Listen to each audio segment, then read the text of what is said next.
Hey guys, thanks for checking this out. I'm Tyler Ellison, and I'm going to talk to you guys today about a subject that I know a lot of teenagers go through. I know a lot of older people, ironically, go through as well, and that's the idea of skincare and making sure your skin looks beautiful, acne-free, and in addition to looking really good, is actually functioning really good as well, and is full of health and supports you in your journey and in your life. So to get started, let's talk about skin and what it is. So many people probably don't know this, but your skin, technically speaking, is an organ of the body. Just like your heart's an organ, your liver's an organ, your skin's an organ as well, and it is the largest organ of the body by far. Now, with that being said, we treat the skin very differently than we do other organs. Most organs in our body, we wouldn't take our heart if we had access to it and put some, blush or cologne or, we wouldn't get our heart tattooed, so because we know these things would be harmful for the internal organs. So we treat, obviously, our skin, the largest organ of the body, extremely differently than we do our internal organs. So what does the skin do as an organ? I mean, what's its function?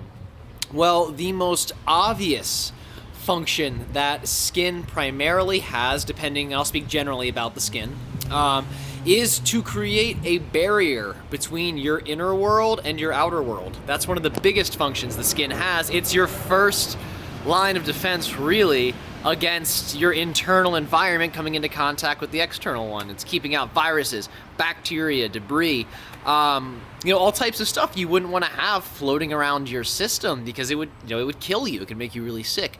So your skin's the first line of defense and separation against the outside world in that sense. But that doesn't really explain all that the skin does. The skin's also an organ of elimination. So just like your intestines, your bowels, your genitals are organs of elimination and detoxification, so is your skin. Your skin is coated everywhere. It's filled with pores that literally, they help you sweat, they help you release toxins. And this is an elimination system. It's the exact same, really, as your other ones. It's just more specialized in the areas that it is than your intestines is for food. So the skin is also an elimination system as well. So what I want to talk to you about is ways to improve skin health, because I know for a lot of people, acne and their skin, it's a very big issue for them. People really identify with their bodies, and they feel if their body doesn't look the way they want it to look, then as a result, they can't be the person they want to be. So especially for young people, the quality of your skin can really affect you psychologically. I know when I was younger, I had terrible acne, and it didn't feel good. I felt very antisocial and uncomfortable growing up because of the way my skin looked.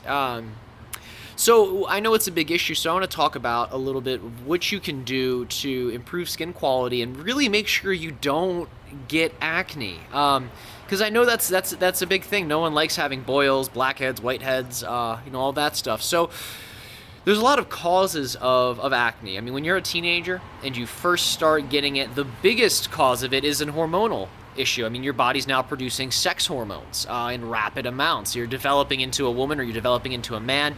And one of the side effects of this is developing acne. So there is a period of time where acne development isn't the most outlandish thing.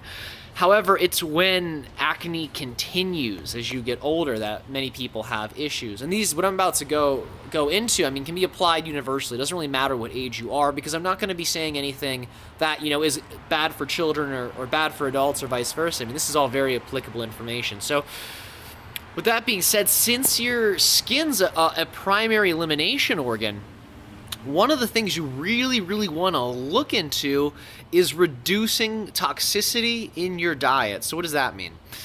Well, what it means is eating food and drinking liquids that don't contain things that your body views as harmful and says, I need to get that out of here.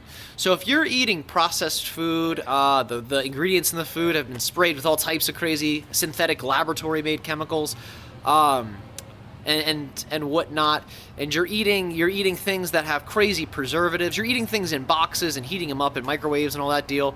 If you're eating stuff like that, chances are you're fueling and supplying your body with chemicals it was not designed to break down.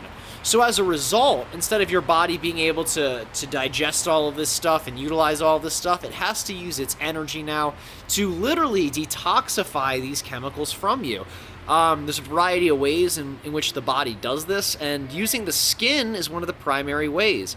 So if you're eating a very synthetic chemical rather, heavy diet, ingredients that by no means the planet made on its own, ingredients that only came from human beings in laboratories with lab coats, then for the most part you're putting things in your body your elimination and detox systems are going to have to deal with. So the first thing is clean up the diet, because the less of those synthetic chemicals you put into your body, the less your body is going to have to detoxify. So that means that your skin will have less to deal with.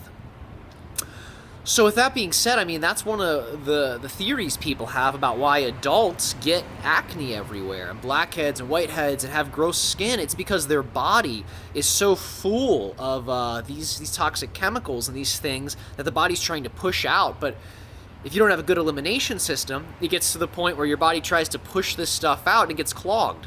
And that's what people believe a side effect is of that clogging, boils and blemishes on the skin. So cleaning up the diet is the first line of defense in terms of the most fundamental change you can make in improving the quality of your skin. Right there, just getting a clean diet, leafy vegetables, fruits, minimally processed foods, just things that come from the planet. Those are the ideal things for your body to have, and as a result it will begin to improve the quality of your skin, because your skin's going to have less to eliminate right off the bat. The next thing that I would say is incredibly important for your body and for your skin in general is maintaining digestive health. Now this coincides with that elimination factor for the skin I was talking about. Your intestines and your bowels, complete elimination detox system right there. But if those are plugged, like let's say you have constipation, you really have to spend a lot of time on the toilet, really push, pooping is uncomfortable for you, chances are that means you have a digestive imbalance of some sort. So the first thing you're going to want to do is make sure you can clean up your digestive system, because if you can't poop it out, your body's got to get creative, and it's got to get this stuff out of you somehow. It's going to turn to the other systems. And the theory is it's going to turn to your skin. So if your digestion is imbalanced, you're most likely going to have skin problems as well. So what do you do in this situation when you're having poor bowel movements and just indigestion, stomach discomfort, all of that stuff? Well, the first thing is, in addition to cleaning up the diet, like I just said, supplementing things into the diet that are good for digestive health. So what we're talking about here are two foods you can throw in. Apple cider vinegar, you can put it on salad dressings. It helps with digestion, relieves inflammation of the intestines, as well as aloe vera. Also really, really, really, really good for your digestive system. Helps to reduce inflammation in that as well. But more importantly than these two super supplements, I don't know what else to call them. There's like a amazing vinegar and a really great leaf, or plant rather. The thing I would recommend the most is making sure you're getting healthy bioavailable probiotics. And the reason I say that, and what are probiotics? Probiotics just means good bacteria, because your digestive system, as well as your immune system, which is located mainly in there, is made up of bacteria. You have living organisms that are different from your own cells that help to fight off disease, parasites, invaders, and all that. If you're having bad bowel movements and it's trouble for you, chances are you're low in these probiotics in your gut. If you're low in those probiotics, there's probably an abundance of other organisms in there that are not so good for you. So you want to make sure you're getting good bacteria in the gut, and not only will this increase your body's immune system and help that function better, you'll get a lot of mental clarity because there's a lot of interaction between the mind and the gut. But in addition to this too, these probiotics help you to digest and metabolize your food effectively. So if you're constipated, having trouble going to the bathroom, fermented foods and drinks are your ally. These will help you to flush out your system daily. I mean, it'll help you just remove the food waste. And again, the less stuff your body has to detoxify, the less elimination your skin has to do in that sense. So making sure your bowels are functioning normally and fine with the help of probiotics is a great move to improve skin quality. Now, the last thing that I want to talk about that can help improve skin quality are 3 very ordinary food-grade supplements. Now, a lot of people are very anti-supplement. They're like, oh, you know, if a doctor doesn't prescribe it and the FDA says it doesn't do anything, then it doesn't work. I would say if that's what you want to believe, go for it. That's totally okay. But do research yourself and try these things out. They've worked excellent for me. So I'm going to get into 3 inexpensive supplements you can get that will dramatically help with your skin quality and anti-aging for your skin. So to keep it youthful, vibrant in its appearance, relatively acne-free. As you can see, I mean, it's probably hard to see on this camera, but I mean, I have, for the most part, super clean, vibrant skin. And I attribute it mainly to diet and these supplements. So let's get into the supplements. First one is called MSM, and MSM has a chemical name which I do not know off the top of my head, but really what it boils down to is it is an organic sulfur, and it does a lot for the body. I mean, it's a powerful detoxifier, helps with bioavailability of nutrients for cells, but most importantly, just for the context of this video and skin health, it produces and helps produce, rather, a protein called collagen. Now, collagen, as I understand it, really is a portion of the connective tissue. And with that being said, think of it as the scaffolding. It is like the it is like the foundation, rather, which your skin is built upon. It also plays a huge role in bone structure. So it really is the structuring element of your skin, and it does play a large amount of influence in bone health as well, from what I understand. But anyway, I don't want to get too much into the science of it. I'm only really speaking about the benefits and how they've helped me. But people say that your body, as you age, you produce less and less and less collagen.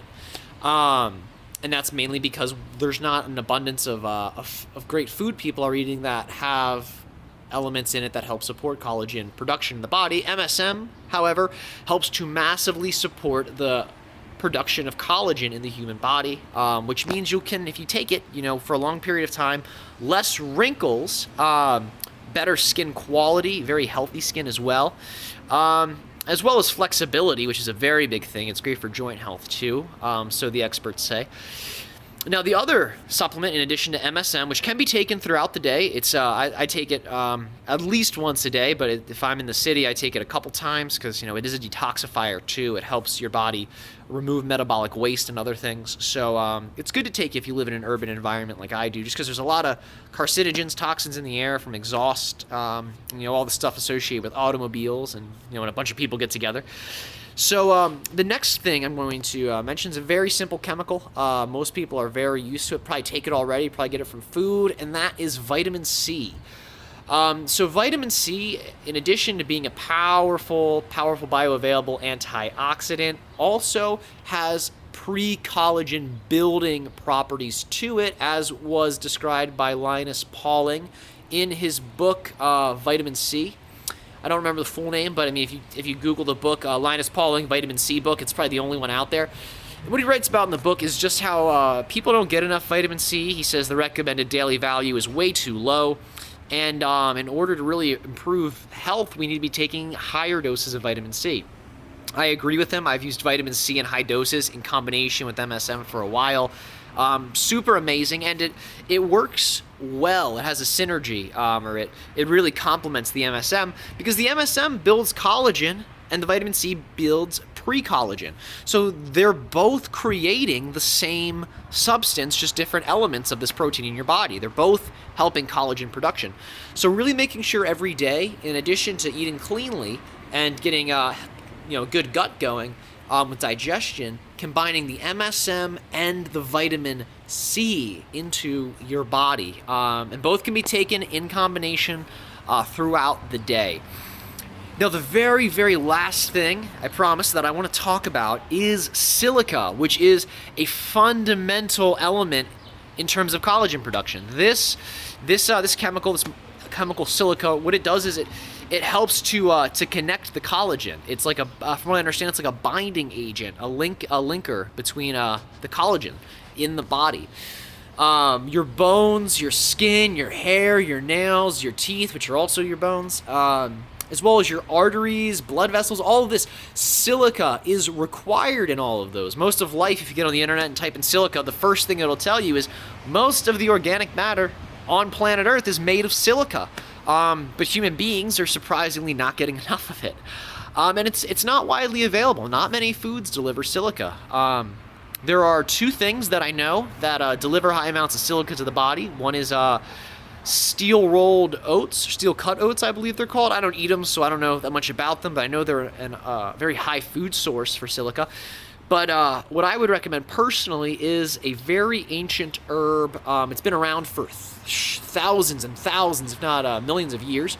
It's one of the only surviving members of a family of ferns, I believe. But it's called horsetail, one of the highest concentrated organic bioavailable forms of silica in the body, converted by nature to be taken up by the human system.